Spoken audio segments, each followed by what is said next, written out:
Hello and welcome to our YouTube channel. आज हम बात करने वाले एक और चैप्टर के बारे में जिसका नाम है डिसोल्यूशन ऑफ पार्टनरशिप फर्म। चलिए स्टार्ट करते हैं। देखिए ये जो चैप्टर है ये इसका जो क्वेश्चन है वो 6 या 4 मार्क्स में जरूर आने वाला है, तो इस चैप्टर को अच्छे से करके जाना है। छोटा सा चैप्टर है, जल्दी से फिनिश करेंगे। तो स्टार्ट करते हैं। सबसे पहले meaning of dissolution of firm. Dissolution of firm का मतलब होता है कि एन एंड ऑफ पार्टनरशिप, ये पार्टनरशिप का एंड हो जाना सभी पार्टनर्स के बीच में। कह सकते हैं कि बिजनेस इसके बाद बंद हो जाएगा, बिजनेस क्या है, डिसकंटिन्यू हो जाएगा, तो उसे कहेंगे डिसोल्यूशन ऑफ पार्टनरशिप फर्म की पार्टनरशिप का टूट जाना सभी पार्टनर्स के बीच में, या कह सकते हैं कि बिजनेस का बंद हो जाना डिसोल्यूशन ऑफ फर्म कहलाता है। Firm will be discontinue his business. ठीक है। अगर बात करें वहीं पे डिसोल्यूशन ऑफ पार्टनरशिप, तो पार्टनरशिप के अंदर कोई भी चेंज आ जाएगा, मतलब एग्रीमेंट में है कुछ चेंज आ जाएगा, अगर रेशो चेंज हो जाए या कोई एडमिट हो जाए या फिर कोई रिटायर्ड हो जाए, तो तब कहते हैं डिसोल्यूशन ऑफ पार्टनरशिप। मगर डिसोल्यूशन ऑफ फर्म का मतलब है कि जहां पर पार्टनरशिप जो है सभी पार्टनर्स के बीच में वो क्या हो जाए, एक तरीके से एंड हो जाए, तो इसे कहते हैं डिसोल्यूशन ऑफ फर्म। इसमें बिजनेस कंटिन्यू चलता रहता है। डिसोल्यूशन ऑफ पार्टनरशिप में बिजनेस कंटिन्यू चलता रहता है। अगर मैं बात करूं इसमें, तो इसमें डिसोल्यूशन ऑफ फर्म में फाइनल क्लोजर होता है, मतलब जो बुक्स हैं सारी की सारी वो बंद हो जाती है, मगर इसमें ऐसा नहीं होता। तो एक डिफरेंस भी इनके बीच में बन गया है कि तो इस तरीके से समझने की कोशिश करना। अब बात करते हैं next, mode of dissolution of a firm, कि किस तरीके से डिसोल्यूशन होता है, कौन कौन से ऐसे मोड है। सबसे पहले म्यूचुअल एग्रीमेंट, कि भाई सभी दोनों पार्टनर्स या सभी पार्टनर्स मिलकर बोले कि भाई हम बंद न करना चाहते बिजनेस, तो क्या हो जाएगा, बिजनेस बंद हो जाएगा। उसी की तरीके से कंपलसरी डिसोल्यूशन, तो कब होता है, जब when all partners except one become insolvent, कि एक पार्टनर के अलावा बाकी सभी पार्टनर्स क्या हो जाए, कंगले हो जाए, मतलब इंसॉल्वेंट हो जाए, मतलब के पास पैसा ही ना बचे, या कोई भी बिजनेस अनलॉफुल हो। अगर कोई बिजनेस गलत तरीके से चलाया जा रहा है, गलत तरीके से काम किया जा रहा है उसमें, तो वो भी कंपलसरी बंद होना चाहिए। ठीक है। नोटिस दे के बंद हो सकता है। कुछ ऐसे इवेंट्स होते हैं ऑन हैपनिंग इवेंट, कह सकते हैं कि एक्सपायरी ऑफ द टर्म, जैसे कि कॉन्ट्रैक्ट होता है, एक कॉन्ट्रैक्ट का समय खत्म हो जाना, या कोई काम कंप्लीट करके कि भाई इस बिजनेस का ये काम था, कि जैसे कि कोई भी एग्जांपल ले सकते हैं, रोड बनाने का काम है, तो रोड बनाने से रिलेटेड हो सकता है, या कोई बिल्डिंग कंस्ट्रक्ट करनी है, बिल्डिंग कंस्ट्रक्ट हो गई उसके बाद वो चीजें क्या हो जाएंगी, बंद हो जाएंगी। तो इस तरीके से आगे डेथ ऑफ अ पार्टनर, किस डेथ हो जाए पार्टनर की, ठीक है, पार्टनर्स इंसॉल्वेंट हो जाए, तो वो सभी के सभी क्या होते हैं, ऐसे इवेंट्स होते हैं जहां पर डिसोल्यूशन होना जरूरी है। इसके बाद बात करते हैं कि कोर्ट कब करता है, जब मिले कि जो पार्टनर है या कोई भी पर्सन उसमें काम कर रहा है वो अनसाउंड माइंड हो। ठीक है। उसके बाद दूसरा हो सकता है कि भाई इनकैपेबल हो काम करने के लिए, अपनी ड्यूटीज जो दी गई हैं वो काम करने के लिए नहीं हो, कोई ऐसा काम करता हुआ मिल जाए, इनलीगल वर्क करता हुआ मिल जाए, तब भी बिजनेस बंद हो जाएगा। या फिर कह सकते हैं कि जो बिजनेस है वो लॉस में चलता जा रहा है, लॉस में चलता है। अब लॉस में कब तक चलेगा, तो इसलिए क्या करते हैं, ये कोर्ट क्या करते हैं, बंद कर देती है। The business of the firm can not be carried on accept at a loss. ठीक है। तो इस तरीके से समझने की कोशिश करना। ठीक है। अब बात करते हैं, इसमें तीन चार अकाउंट बनते हैं। चार अकाउंट कौन कौन से बनते हैं, फर्स्ट बनता है रियलाइजेशन अकाउंट, सेकंड बनता है पार्टनर कैपिटल अकाउंट, थर्ड बनता है कैश बैंक अकाउंट, या कह सकते हैं थर्ड पर फोर्थ बनता है पार्टनर लोन अकाउंट। ये थर्ड पे होता है, ये थर्ड पे, ये फोर्थ पे, ये लास्ट में ये बनता है। ठीक है। तो ध्यान रखना, ये सारे के सारे अकाउंट्स बनते हैं, मगर जो आपके एग्जाम में आएगा वो सिर्फ एक सिंगल अकाउंट आने वाला है जिसका नाम है रियलाइजेशन अकाउंट। तो रियलाइजेशन अकाउंट आपके एग्जाम में आने वाला है, बहुत ज्यादा इंपॉर्टेंट है। बाकी सभी के सभी अकाउंट्स भी बताऊंगा, पहले हम बात करते हैं रियलाइजेशन अकाउंट की। अगर रियलाइजेशन अकाउंट का मतलब है तो an account which record all the assets and liability their book value, की जो बुक वैल्यू है, बैलेंस शीट में जो बुक वैल्यू मिलेगी वो सभी तो रिकॉर्ड करनी है, मगर साथ साथ रियलाइज्ड वैल्यू, मतलब जितने पे किसी ने टेक ओवर किया है, किसी ने उसको सेल कर दिया, जो अमाउंट मिल गई, तो वो सभी की सभी वैल्यूज भी हम करेंगे, तो वो क्या कहता है, रियलाइजेशन अकाउंट के अंदर हम रिकॉर्ड करते हैं। क्योंकि डिसोल्यूशन ऑफ फर्म हो रहा है, तो फर्म डिसोल्व करे तो हम क्या करते हैं, एक रियलाइज्ड वैल्यू निकालते हैं किसी भी असेट्स की, किसी भी लायबिलिटी की। ठीक है। तो ये कुछ बैलेंस शीट है। तो सबसे पहले हम जानते हैं कि कैसे रियलाइजेशन अकाउंट में कैसे कैसे चीजें ट्रांसफर हो सकती हैं। देखिए यहाँ पर एक बैलेंस शीट गिवन मिलेगी आपको। ठीक है। उसके बाद नीचे हम रियलाइजेशन अकाउंट बनाएंगे, तो चीजें किस तरीके से ट्रांसफर होनी है। देखिए जो लायबिलिटी साइड है वो ट्रांसफर हो जाएगी हमारी क्रेडिट साइड। अब ध्यान दीजिए, एक चीज और आपको सामने बताना जा रहा हूँ, ठीक है। और ये चीज यहाँ से जो है वो यहाँ पर ट्रांसफर हो जाएगी, क्रॉस ट्रांसफर होती है। कोई भी असेट्स जो है वो यहाँ पर ट्रांसफर होंगी, जो वैल्यू बुक वैल्यू लिखनी है, और यहाँ पर इस तरीके से ट्रांसफर होगी। तो ये ध्यान रखना कि कोई भी चीज कैसे ट्रांसफर होनी है, ये चीज ध्यान रखनी है कि क्वेश्चन के अंदर जो चीज असेट्स में लिखी जाती है उधर, जो चीज लायबिलिटी में लिखी जाती है तो ये रियलाइजेशन अकाउंट में ट्रांसफर होगी। तो सबसे पहले यही चीज ट्रांसफर करनी है। अब कौन सी चीज कैसे ट्रांसफर करनी है उसके लिए हमें क्या करना होगा, ये देखना होगा। मैंने एक फॉर्मेट बनाया है, देखिए। कोई भी असेट्स है, जैसे नाम है land, building, debtor, furniture, BR, investment, stock, prepaid expense और एक्रूड इनकम, ये सभी के सभी जो है असेट्स हैं और ये रियलाइजेशन अकाउंट में आएंगे। मगर मैंने एक वर्ड और लिखा है, रियलाइजेशन पेड। तो इसका मतलब है, इस पेड का मतलब है कि इनकी डबल एंट्री आएंगी। डबल एंट्री का मतलब होता है कि डबल एंट्री का मतलब है कि अगर मैं एक बार ट्रांसफर कर चुका हूं, यहां से बुक वैल्यू तो ट्रांसफर हो चुकी है, बुक वैल्यू तो एसेट्स की ट्रांसफर हो चुकी है, मगर एक रियलाइज्ड वैल्यू भी आएगी। और ध्यान रखना कि रियलाइज्ड वैल्यू हमेशा अपोजिट साइड जाती है। तो ये ध्यान रखना कि जो भी चीज डेबिट में है, असेट्स डेबिट में, तो इसकी रियलाइज्ड वैल्यू जो आएगी वो आएगी हमारी किस तरफ, इस तरफ का मतलब क्रेडिट साइड। तो ध्यान रखना कि अगर कोई भी रियलाइज्ड वैल्यू, और यहाँ पर रियलाइज्ड सिर्फ उन्हीं चीजों को करना है जिसके आगे मैंने पेड लिखा हुआ। रियलाइज्ड का मतलब है कि वो दोबारा से एंट्री उसकी जो है वो अकाउंट में आने वाली है। जहां पर लिखा है नोट पेड, जैसे यहाँ पे गुडविल लिखा है, गुडविल, पेटेंट, ट्रेडमार्क, इनकी कोई डबल एंट्री नहीं होगी। मतलब जो वैल्यू है वो लिखनी है, उसके बाद इनको कोई भी तरीके से रियलाइज नहीं करेंगे हम, इसमें कोई भी अमाउंट बाद में पेड नहीं होगी, सिर्फ जो है अमाउंट है बुक वैल्यू वो लिखनी है। इसके बाद कैश बैंक, ये कैश बैंक अकाउंट में आएंगे। ये सारी चीजें जैसे एडवर्टीजमेंट सस्पेंस हो गया, प्रॉफिट एंड लॉस डेबिट हो गया, लॉस इन बिजनेस हो गया, ये सारी की सारी चीजें किसमें आएंगी, पार्टनर कैपिटल अकाउंट में आएंगी। तब हम पार्टनर कैपिटल अकाउंट बनाएंगे तो उसके अंदर ये सारी चीजें आएंगी। इसी तरीके से लायबिलिटी में भी creditor, bills payable, provident fund, outstanding expense, advance income, loan, bank loan, Mrs loan. ध्यान रखना मिसेज लोन है ये, मिसेज लोन है, ये हमेशा रियलाइजेशन अकाउंट में आएंगे और पेड करेंगे। अगर पार्टनर का लोन है तो वो कभी भी इसमें नहीं आएगा, वो पार्टनर का जो लोन है वो लोन अकाउंट में आएगा, लोन अकाउंट में आएगा। उसके बाद बात करते हैं बैंक ओवरड्राफ्ट। बैंक ओवरड्राफ्ट एक ऐसा ड्राफ्ट है जिसकी जो ट्रांजेक्शन है वो कैश बैंक अकाउंट में लिखी जाएंगी।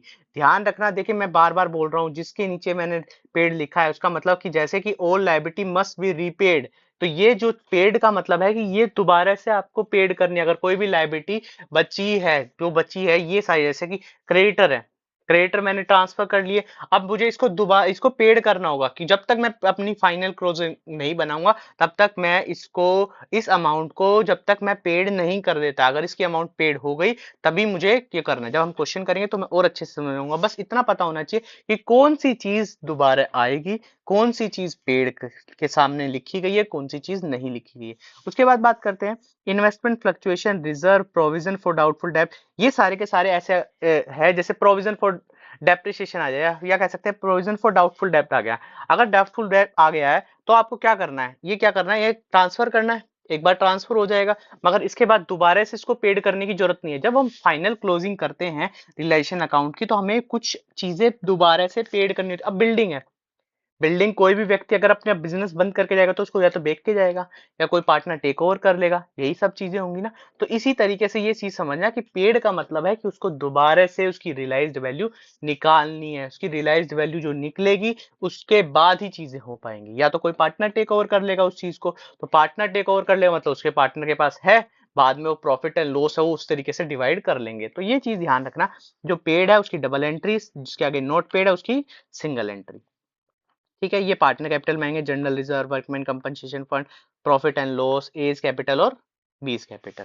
ठीक है, यहाँ पे लिखा है कि सभी लायबिलिटी रीपेड करनी है क्लोजिंग से पहले। उसी तरीके से लिखा है कि all assets must be realised, all assets realised कर देनी है किस पे, क्लोजिंग से पहले। तो ये ध्यान रखना है, इस तरीके से चीजें समझने की कोशिश करना।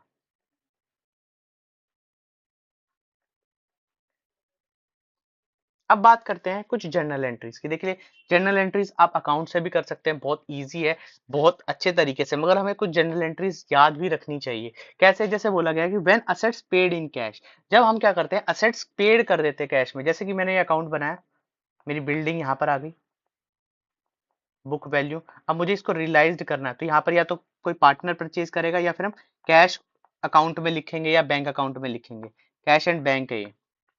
हर ट्रांजेक्शन में कैश और बैंक है, ठीक है, जिस भी नाम से ज्यादा अमाउंट होती है उसमें लिखते हैं, तो ये यहाँ पर ट्रांसफर हो जाएगा। तो ये अब इसकी अमाउंट क्या है, इसे रियलाइज्ड वैल्यू कहते हैं। ये रियलाइज्ड वैल्यू, जैसे बिल्डिंग 2 लाख रुपए की तो मुझे पेड करने के बाद ये 1,70,000 की मिली, ठीक है, 1,70,000 की, तो ये रियलाइज्ड वैल्यू होगी, क्या कह सकते हैं। तो रियलाइज्ड वैल्यू होने पर मुझे क्या करनी होती है, एक एंट्री करनी होती है। तो आप अकाउंट से देख के कर सकते हैं, क्या एंट्री होगी, कैश या बैंक टू रियलाइजेशन, कैश या बैंक टू रियलाइजेशन। उसके बाद बात करते हैं उसी तरीके से, अगर कोई टेक ओवर कर ले कोई एसेट्स, अगर असेट्स टेक ओवर कर लेते हैं तो पार्टनर का नाम ऊपर आएगा और टू रियलाइजेशन एंट्री आ जाएगी। उसके बाद बात करते हैं कि असेट्स तो टेक ओवर की है, मगर उसके साथ साथ बोला है कि क्रेडिटर मैं पे कर दूंगा। अगर फुल सेटलमेंट है, सपोज कीजिए 1 लाख की असेट्स थी, टेक ओवर की किसी पार्टनर ने, और उसके बदले में उसने बोला कि मैं पैसे नहीं दे रहा, मैं तुम्हारी लायबिलिटी कर दूंगा, जैसे कि क्रेडिटर है 1 लाख, क्रेडिटर 1 लाख, तो ये आपस में क्या होगा, एक दूसरे से फुल सेटलमेंट में कैंसिल आउट हो गए, तो फुल सेटलमेंट में कोई भी जर्नल एंट्री नहीं आती, कोई भी जर्नल एंट्री नहीं आती। उसके बाद बात करते हैं पार्टली सेटलमेंट। पार्टली सेटलमेंट में क्या होता है कि आधी सेटलमेंट हो जाए, मतलब 1 लाख की चीज थी, ठीक है, मगर पे तो कितने करने थे, 90,000 करने थे, तो 10,000 रुपए और पे करने। अगर बिल्डिंग की कीमत 1 लाख थी और क्रेडिटर जो थे वो 90,000 के थे, तो मुझे क्या करना है, 10,000 अभी बचे हुए हैं, जो भी पार्टनर टेक ओवर करेगा, तो जो रिसीव्ड हो जाएगी, ये फर्म को क्या करेंगे, रिसीव्ड हो जाए, तो रिसीव की एंट्री आएगी कैश टू रियलाइजेशन। उसी तरीके से कई बार ऐसा हो सकता है कि 1 लाख की बिल्डिंग थी और मुझे 1,10,000 क्रेडिटर को पे करने थे, तो सामने वाला पार्टनर कभी भी क्यों इतने अमाउंट पे करेगा, या फर्म क्यों इतने अमाउंट, क्रेडिटर, ये जरूरी नहीं है, पार्टनर क्रेडिटर भी ले सकता है कि भाई मैं तुम्हारी लायबिलिटी कम कर देता हूँ, मैं तुम्हारी लायबिलिटी कम कर देता हूँ, तुम्हारी जो लायबिलिटी है वो कट जाएगी, बैलेंस तुम मुझे बिल्डिंग दे दो, या ये मशीन दे दो, या फिर ये फर्नीचर दे दो। तो अगर ये चीज ऐसी हो जाए, मगर 1 लाख का फर्नीचर था समझो, और 1,10,000 मुझे पेड करने थे, तो अभी मुझे 10,000 रुपए और देने, तो इसलिए वो मुझे पेमेंट करनी पड़ेगी, तो रियलाइजेशन टू कैश, तो फर्म को पेमेंट करनी पड़ेगी, तो इसलिए लिखा है रियलाइजेशन टू कैश। जो कैश है वो डिक्रीज हो जाएगा, इसमें कैश इंक्रीज होना था। अब उसी तरीके से लायबिलिटी हम जब पेड ऑफ करते हैं तो क्या एंट्री करते हैं, जब लायबिलिटी अगर कैश में पेड करें तो रियलाइजेशन टू कैश। उसी तरीके से अगर कोई पार्टनर लायबिलिटी टेक ओवर कर ले, भाई मैं पे कर दूंगा लायबिलिटी, तो रियलाइजेशन टू पार्टनर कैपिटल। उसी तरीके से एक्सपेंस की बात करते हैं, अगर एक्सपेंस पेड किए थे कैश में तो रिलेशन टू कैश आ जाएगा। अगर कोई पार्टनर कहे कि मैं पे कर दूंगा तो रिलेशन टू पार्टनर कैपिटल। मगर कोई पार्टनर कहता है कि भाई when relation expense paid by any partner and he has to bear the expense, कि उसके खुद के एक्सपेंस थे या खुद खुद उसने बियर किए हुए थे एक्सपेंस, तो वहां क्या होगा, वो अपने ही एक्सपेंस तो पे कर रहा है, तो उसमें कोई भी जनरल एंट्री नहीं आएगी। अगर कोई कमीशन पे करता है, कोई भी क्या होता है कि रियलाइज कराने के समय कमीशन लिया जाता है, तो कमीशन लिया जाता है तो क्या एंट्री आएगी, रिलेशन टू पार्टनर कैपिटल। अगर किसी पार्टनर ने रियलाइज कराने में मदद की है तो वो कमीशन भी चार्ज करेगा। उसी तरीके से जो रियलाइजेशन का प्रॉफिट एंड लॉस होगा, लास्ट में प्रॉफिट एंड लॉस निकलता है ना, अगर वो प्रॉफिट एंड लॉस होता है तो प्रॉफिट एंड लॉस होने पर क्या होगा, एंट्री क्या बनेगी, realisation to partner capital account. उसी तरीके से लॉस की बात करें तो पार्टनर कैपिटल टू रियलाइजेशन। इतनी बात समझ आ गई। अब ये जो प्रॉफिट एंड लॉस है ये बैलेंस शीट में, और ये कहा जाता है पार्टनर कैपिटल अकाउंट में, तो पीएनएल टू पार्टनर कैपिटल, अगर लायबिलिटी साइड लिखा हुआ है तो प्रॉफिट आता है, ठीक है, यहाँ पर ये लॉस है। अगर असेट साइड कोई भी चीज लिखी है तो ये क्या है, लॉस है। तो ये लॉस अगर आएगी तो क्या लिखना होगा, हमें एंट्री क्या होगी, पार्टनर कैपिटल टू पीएनएल। तो इस तरीके से समझने की कोशिश करना, ये ध्यान रखना कि अगर ये चीज ऐसे आती है तो ऐसे सॉल्व करनी है। तो ये एक फॉर्मेट था, ये कुछ एंट्रीज थी जो आपको याद होनी चाहिए। काफी टाइम क्या होता है कि रिलेशन अकाउंट नहीं आने के बजाय जनरल एंट्रीज आती है, तो हम सोचने लग जाते हैं कि भाई कैसे करनी है एंट्री, तो हम क्या कर सकते हैं, इस तरीके से मैं सारी एंट्रीज को याद कर सकता हूँ। तो ये सारी की सारी एंट्रीज है, और ये जो फॉर्मेट है ये सबसे पहले आपको याद दिमाग में होना चाहिए कि कौन सी वैल्यू रियलाइज होगी। वैसे कुछ अलग नहीं है, जब पता हो कि भाई इंटेंजिबल असेट्स हैं तो वो रियलाइज नहीं होंगी, तो वो यहाँ पे लिख देनी है, ठीक है। तो ये सारे के सारे बेसिक्स थे, इस चैप्टर से रिलेटेड बेसिक्स थे। अब हम करेंगे इन सबसे रिलेटेड क्वेश्चन, मगर उसके लिए क्या करना होगा, आपको ये फॉर्मेट याद करना होगा। तो ये फॉर्मेट याद रखना है, तो हम करेंगे अब कुछ क्वेश्चंस इससे रिलेटेड। तो देखिए यहाँ पर कुछ इस तरीके से बोला गया है,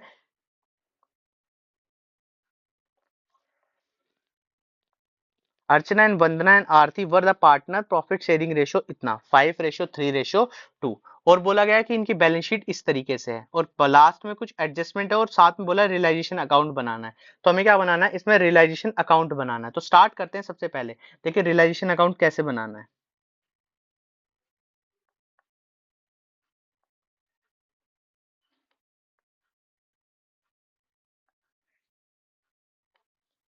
debit,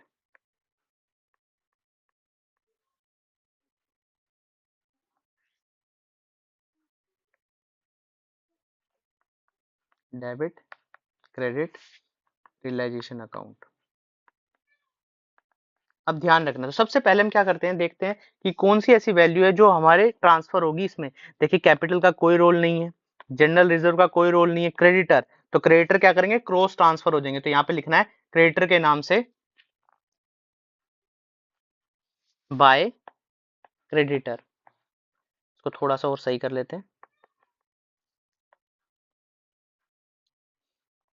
particular amount, particular amount. ठीक है, तो यहाँ पर जो अमाउंट आ जाएगी वो आ जाएगी बाय क्रेडिटर। क्रेडिटर आ चुके हैं 60,000। ठीक है, इसके बाद नेक्स्ट के बारे में बात करते हैं। नेक्स्ट जो है, इस तरफ सारी चीजें ट्रांसफर, क्या इन्वेस्टमेंट आएगा, बिल्कुल आएगा। क्या प्लांट आएगा, बिल्कुल आएगा। स्टॉक आएगा, बिल्कुल आएगा। डेटर आएगा, बिल्कुल आएगा। कैश एट बैंक इसमें कोई रोल नहीं है, तो कैश एट बैंक नहीं आने वाला। तो हमें क्या करना है, इन्वेस्टमेंट लिखना है। इन्वेस्टमेंट लिखना है, इन्वेस्टमेंट 80,000, 1,40,000 और 50,000। सो जी यहाँ पे लिख देना है टू इन्वेस्टमेंट 80,000। इसके बाद टू प्लांट अकाउंट 1,00,000। इसके बाद टू स्टॉक 40,000। To debtor 50,000। ठीक है, इतनी चीजें आ चुकी। अगर आप इतना भी करके आते तो आपको मार्क्स मिलेंगे। ध्यान रखना। अब देखिए क्वेश्चन में जो जो चीजें बोली गई हैं वो करनी है रियलाइज। तो बोला है कि डेटर, स्टॉक और प्लांट रियलाइज हो चुके। तो ये कि यहाँ पर ये लगाइए, मैंने बताया कि ये इंटेंजिबल एसेट्स नहीं है, तो ये सारी रियलाइज होंगी। तो यहाँ पर एक स्टार लगा लेते हैं हम। ये सारी चीजें ऊपर लिखी गई हैं। डेटर के बारे में भी लिखा है, स्टॉक के बारे में भी लिखा है, और प्लांट के बारे में लिखा है। इन्वेस्टमेंट के बारे में अभी कुछ भी नहीं लिखा पहली एडजस्टमेंट में, तो हम यहाँ लिखते हैं। अब ये क्या करें, रियलाइज किए, तो हमें किस में लिखना होगा, बैंक या कैश में। यहाँ पे लिखा कैश एट बैंक, तो आप किस में ट्रांसफर करेंगे, बैंक में। तो यहाँ लिखना है बाय बैंक के नाम से, और यहाँ पर लिख देना है डेटर, स्टॉक, प्लांट। तो यहाँ पर आ जाएगा, डेटर आ जाएगा 40,000, 50,000, और यहाँ पर आएगा 60,000। इतनी चीज हो चुकी। इनका टोटल जो आएगा वो आएगा 1,50,000। ठीक है, इतनी चीजें हो चुकी हैं। अब बात करते हैं नेक्स्ट के बारे में। तो नेक्स्ट एडजस्टमेंट बोला है कि 25% इन्वेस्टमेंट टेक ओवर वंदना, और बाकी का जो है वो किसने लिया है, सेकंड जो पार्टनर है, मगर उसने बोला है कि रिमेनिंग, तो 25%, तो सबसे पहले हमें क्या करना होगा, 80,000 का 25% निकालना होगा, जो होता है 1/4। इसका मतलब है कि 20,000 का जो इन्वेस्टमेंट है हमसे जा चुका है, मतलब अभी बचा कितना है, 60,000। तो रिमेनिंग को भी लिया है, मगर कितने, 10% के लॉस पे। इसका मतलब इसकी 90% वैल्यू निकाली है, तो इसका मतलब ये आ गया 54,000। तो हमारे पास जो पार्टनर के नाम है, अब देखिए पार्टनर ने टेक ओवर किए, अगर पार्टनर ने टेक ओवर किया तो पार्टनर का नाम आता है हमेशा, ये ध्यान रखना।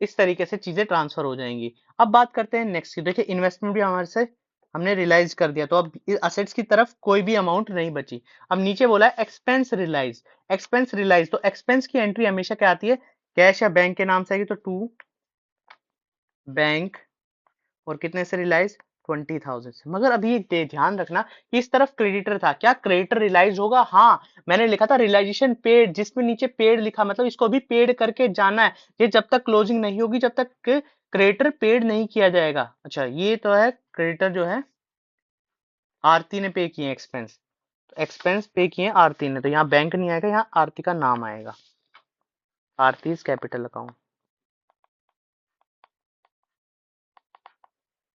अब रिलेशन क्रेडिटर पे किए हैं, तो पे किए हैं तो क्रेडिटर भी पे करके जाना, तो यहाँ लिखना है टू बैंक, और कितने से, अब कोई इंफॉर्मेशन नहीं है तो पूरे के पूरे अमाउंट यहाँ पर ट्रांसफर कर देंगे। ठीक है, इसके बाद क्या करना है, इनका टोटल करना है, और टोटल करने के बाद देखना है कितना आएगा, 1,80,000, 3,50,000। ठीक है, 1,80,000, 220, 270, 290 और 350। ठीक है, इस तरफ 1,50,000, 210, और यहाँ पर बचेगा बाय लॉस अकाउंट के नाम से 68। अभी पार्टनर्स में डिवाइड कर देना है AVA में, तो रेशियो क्या है, रेशियो है 5:3:2, तो 68 को करते हैं 5 रेशियो, मतलब आधा, 5:2। ठीक है, तो 3 और 2 रेशियो 34, तो यहाँ पर ये डिवाइड हो गया जाएगा 2013600, इस तरीके से कुछ आ जाएगा। तो इस तरीके से क्वेश्चन करना है। देखिए क्वेश्चन करने का बहुत सिंपल है, ये 4 मार्क्स में आया हुआ आपके एग्जाम में, तो समझ लेना कि आपके लिए कितना इंपॉर्टेंट है। या आप क्वेश्चन इस तरीके से करेंगे, सबसे पहले चीजें लिख लीजिए कि कौन सी चीजें ट्रांसफर होनी है, कौन सी चीजें नहीं होनी। देखिए आइए एक और क्वेश्चन करते हैं इसी तरीके से। अब ये जो क्वेश्चन है ये आपके बोर्ड के एग्जाम में आए हुए क्वेश्चन है, तो आप इन क्वेश्चन को करके जाना, ये मत सोचना कि ये क्वेश्चन ऐसे ही है, ये आपके बोर्ड में आए हुए हैं, कभी ना कभी आपके बोर्ड में जरूर मिलेंगे, तो इसलिए इस चीज पर ध्यान देते हुए अब बात करते हैं नेक्स्ट क्वेश्चन की। तो नेक्स्ट क्वेश्चन जो है वो कुछ इस तरीके से है, और हमें क्या बनाना है, इसमें भी रिलेशन अकाउंट बनाना है। तो सबसे पहले हम रिलेशन अकाउंट बनाते हैं।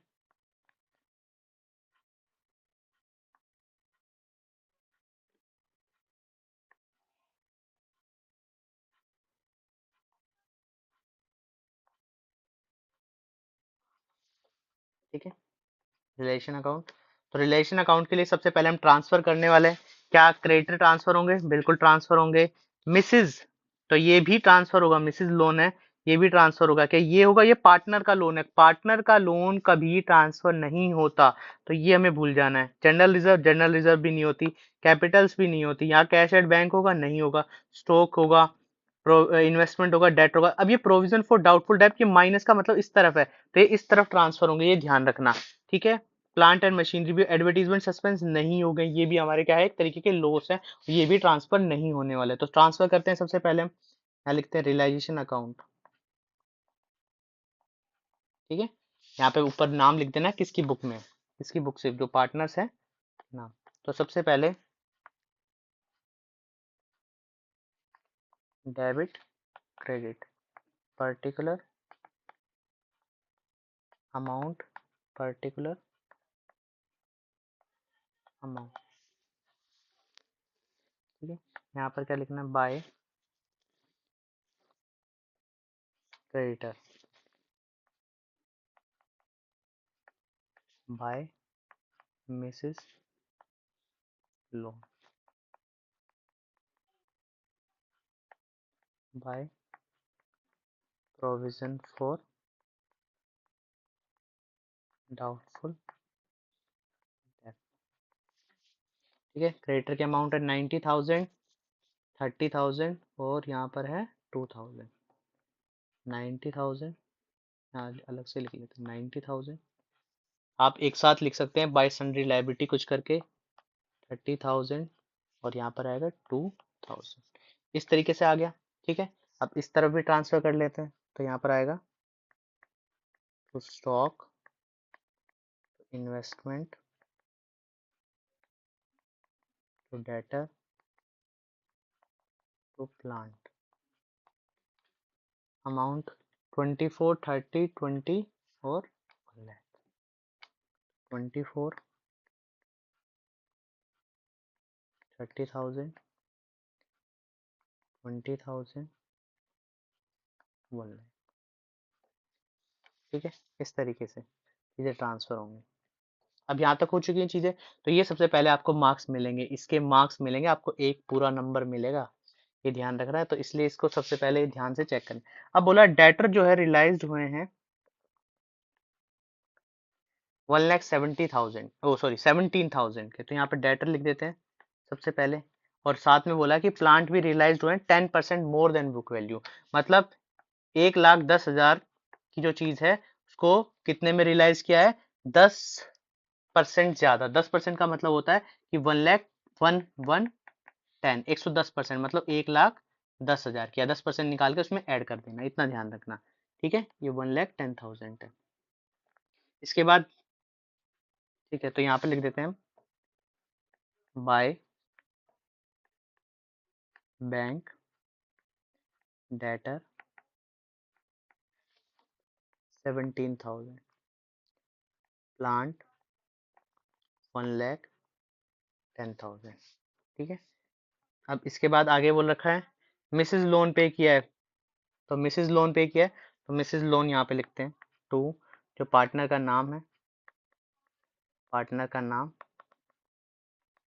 और ब्रैकेट में लिख देना मिसेज लोन, तो यहाँ पर आ जाएगा मिसेज लोन 30,000। ठीक है, इसके बाद हाफ इन्वेस्टमेंट जो लिया है वो 10% के डिस्काउंट पे लिया है किसी पार्टनर ने, और रिमेनिंग को रियलाइज कर देते, तो जितना रियलाइज किया उतना रियलाइज लिख देते हैं हम। इन्वेस्टमेंट 4,500, देखिए सारी चीज रियलाइज हो चुकी है, स्टॉक अभी रहता है, डेटा रियलाइज हो चुका है, प्लांट रियलाइज हो चुके हैं, इन्वेस्टमेंट हमसे रियलाइज हो चुके हैं। ठीक है, और इन्वेस्टमेंट के बारे में और भी कुछ बोला हुआ है, पार्टनर का नाम है,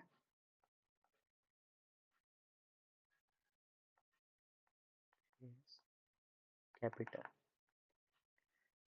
तो यहाँ पर इसने कितना लिया है, 10% हाफ, तो इन्वेस्टमेंट कितना था, इन्वेस्टमेंट था 30,000, तो 30,000 का हाफ 15,000, और 10,000 10% का मतलब होता है 1,500, तो इसका मतलब 13,500। ठीक है, इस तरीके से। इसके बाद आगे बोल रखा है क्रेडिटर के बारे में बोल रखा है 10% डिस्काउंट पे पेड ऑफ किया है, तो यहाँ पर लिखते हैं टू बैंक के नाम से क्रेडिटर 10% डिस्काउंट, इसका मतलब 9,000 माइनस 81,000। ठीक है, इसके बाद रिलाइजेशन एक्सपेंस है, एक्सपेंस का नाम लिखते हैं यहाँ पर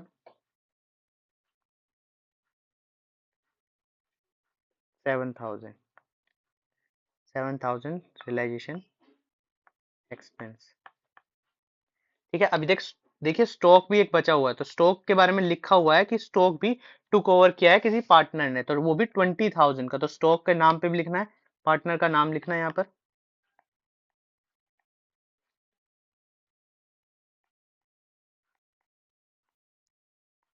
कैपिटल अकाउंट, और 20,000। अब क्या करना है, देखिए सारी ट्रांजेक्शन हो चुकी हैं, यहाँ पर हमारे पास स्टॉक जा चुका है, स्टॉक की भी इंफॉर्मेशन आ चुकी है, क्रेडिटर की इंफॉर्मेशन, मिसेज लोन की भी। पर अगर प्रोविजन फॉर डाउटफुल डेब्ट, देखिए कभी भी मैंने आपको बताया था प्रोविजन फॉर डाउटफुल डेब्ट को रिलेशन नोट पेड कहते हैं। नोट पेड का मतलब है ये दोबारा से पेड नहीं करने, मतलब ये दोबारा पेड नहीं होंगे, अगर ये पेड होते हैं तो ठीक है, नहीं होते हैं तो इसको छोड़ देना है यहीं पर। अब क्या करना है, टोटलिंग करनी है, 24, 30, 74, 1,74, और यहाँ पर आ जाएगा 88,000, तो यहाँ पर इसका टोटल कुछ 292 बनेगा। ठीक है, इसके बाद दूसरी तरफ का भी टोटल, यहाँ पर कुछ छोटे हैं तो यहीं पे लॉस बन जाएगा 292 इतना, और यहाँ पर आ जाएगा बाय लॉस के नाम से।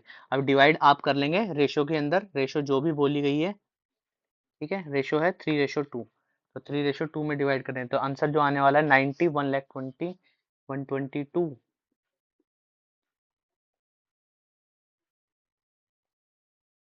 20, इनका टोटल कितना आएगा, ये आएगा 17 और 27 और 30, 1,350, तो इस तरीके से यहाँ पर आ जाएगा 5,000, और 5,000 को दो पार्टनर्स में डिवाइड करना है, ए एंड एस में, तो आएगा 3,000 और 2,000। तो इस तरीके से इस वीडियो के अंदर मैंने आपको क्वेश्चंस भी करा दिए, ये जो भी क्वेश्चन है आपके प्रीवियस ईयर क्वेश्चन में आए हुए हैं, तो ये 2024 में एक क्वेश्चन आया हुआ है, 2020 3 में एक क्वेश्चन आया हो। तो इस तरीके से क्वेश्चन आपके एग्जाम में आने वाला है और आपको इस तरीके से करना है। देखिए बिल्कुल परफेक्ट तरीके से करेंगे तो आपके लिए बहुत ईजी हो जाएगा। आप इस पूरी वीडियो को देखिए, इसमें जैसे रियलाइजेशन अकाउंट बनाया हुआ है, कैसे रियलाइजेशन अकाउंट बनाया है, आप उसको करके जाइए और ये देखिए कि इस तरीके से अगर कोई भी जर्नल एंट्री आता है तो आप इस तरीके से करिए। तो ये सारी चीजें करने के बाद आपको एग्जाम में कोई भी मुश्किल नहीं आने वाली। तो उम्मीद करता हूँ आपको चीजें समझ आ गई होंगी। अगर चीजें समझ आई तो चैनल को लाइक करें, शेयर करें, सब्सक्राइब करें। Thank you.